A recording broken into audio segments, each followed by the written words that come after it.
In 2006, I'm a wife, mother, community volunteer, friend, neighbor, and whatever keeps me busy on my treadmill of a life. From the outside looking in, I have a great life and I have a lot of fun doing whatever I do. I don't work, but manage to fill my days with lots of activities and appear very content. I travel, play tennis, and go to lunch. Today is May 26th, the Friday before Memorial Weekend, and I am waiting for a phone call. It's 3:30 in the afternoon, and I can hear my youngest walking in the door from school when I answer the phone. I take a deep breath and think this could change my life forever. The doctor is very nice, and I thank her for calling to let me know I have breast cancer. Now, when you get news like that you have cancer, I am not sure what you would do, but I didn't cry, and I wasn't angry, maybe a little numb. It was just something else I had to deal with. Hurry here, hurry there, hurry up and get this thing over with too. I am the type of person that makes lists and crosses them off. Grocery store, dry cleaning, drive to volleyball, call surgeon to remove tumor from breast, etc. My life was structured, predictable, and a little boring, but that was all getting ready to change. It took on a surreal feeling like the Twilight Zone. My predictable, boring life was becoming unpredictable and uncommonly busy with things that revolved around me. Memorial Weekend was somber with concern. My plans were canceled the following Wednesday so I could meet with my surgeon to set a date to remove a tumor from my breast. A new vocabulary was emerging in a world that I had no desire to know anything about. That Friday was my birthday, and my husband and I celebrated with blood tests, x-rays, and a breast MRI, followed by a dinner at a swank restaurant in the city. On Saturday, my daughter and I were driving to her volleyball tournament and were hit by a car driving out of control. Fortunately, no one was hurt, but my car was seriously damaged. Now, I've had two secret fears in my life that I live with, and I've never told anyone. You are the first. One is getting cancer. The second is being in a head-on car crash. Both of these things happen in the same week. What the hell is going on with my life? I am not used to soul searching, so I don't make the time to think about the double whammy, but just keep putting one foot in front of the other. I am trying to be a spectator, but my life is insisting that I take a starring role. This is uncomfortable and exciting. It was a quirk that Northwestern Memorial had opening so quickly after a diagnosis, but evidently not many people wanted surgery on June 6, 2006. 666. My surgery was a success with a tumor removed from my right breast, but that little tumor was actually a big tumor, and it wasn't stage 1, it was stage 3 with cancer found in my lymph nodes. This confirms that I will need chemotherapy and radiation. I am not happy because I will lose my hair and my summer is shot. This turns out to be the least of my worries. The doctors were now on the hunt for more cancer in my organs and bones. This is when I start to get freaked out. I start to get really scared. I retreat and hide under the nearest rock and try to act invisible. I poke my head out just to tell the doctor that I'm refusing all tests to look for more cancer. I don't want to know. I was panicking, and I never panic. This is a new emotion for me. I have never experienced this kind of stress in my entire life.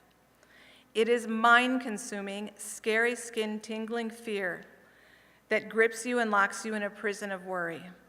I am so scared I can't even grab a rational thought. I go home and hide under the covers. What would you do if you knew everything was going to be okay? Well, I pretend I don't hear this voice in my head, but it repeats the question. What would you do if you knew everything was going to be okay? Well, like, how can this be happening? I ignore the voice because I am convinced that the cancer has spread to my brain, but it doesn't do any good. What would you do if you knew everything was going to be okay? Well, I would live. I would be grateful for every day and be the best person I could be.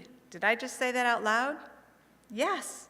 I start saying this over and over again. I would live. I would be grateful for every day and be the best person I could be. I feel an incredible release of pressure off my mind and body. I start to ponder the question, what would I do if I knew everything was going to be okay? What would I do if this was just a bump in the road? So I make some drastic changes. I switch oncologists and hospitals and go forward with a test to look for more cancer. Relief, pure relief. They do not find any cancer in my organs or bones. It is now time to get on with chemo. Well, chemo is another story in itself, but my hair fell out, even my eyelashes, and I gained 20 pounds.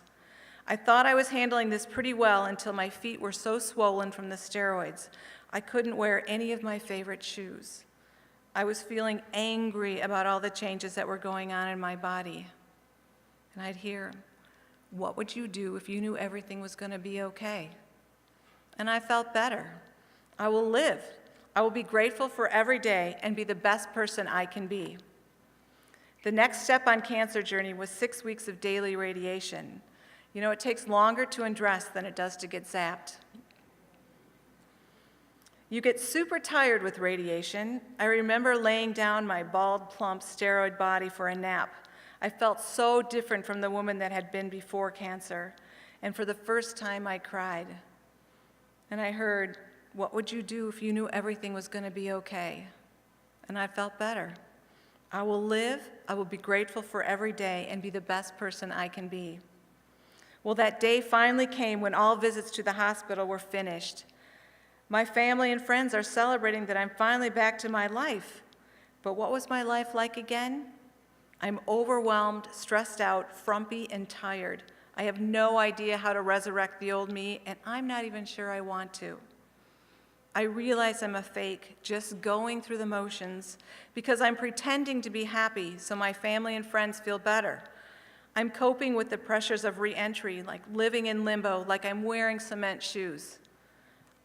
I needed some inspiration, so I invested in books, classes, and heard a lot of different speakers. I went on a mission to learn what it takes to not only rebuild my life, but create a life I'd love after cancer.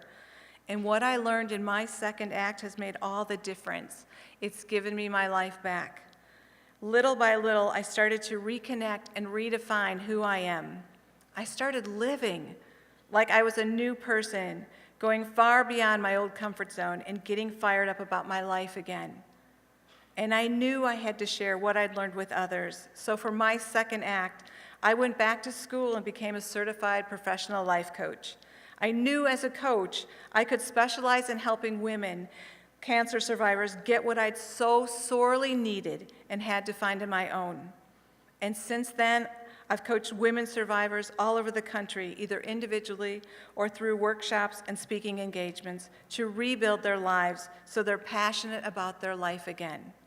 And as a coach, I am known to tell my clients that cancer can be a gift in strange wrapping paper.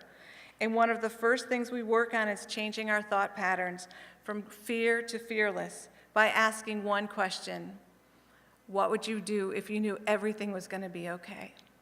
Thanks.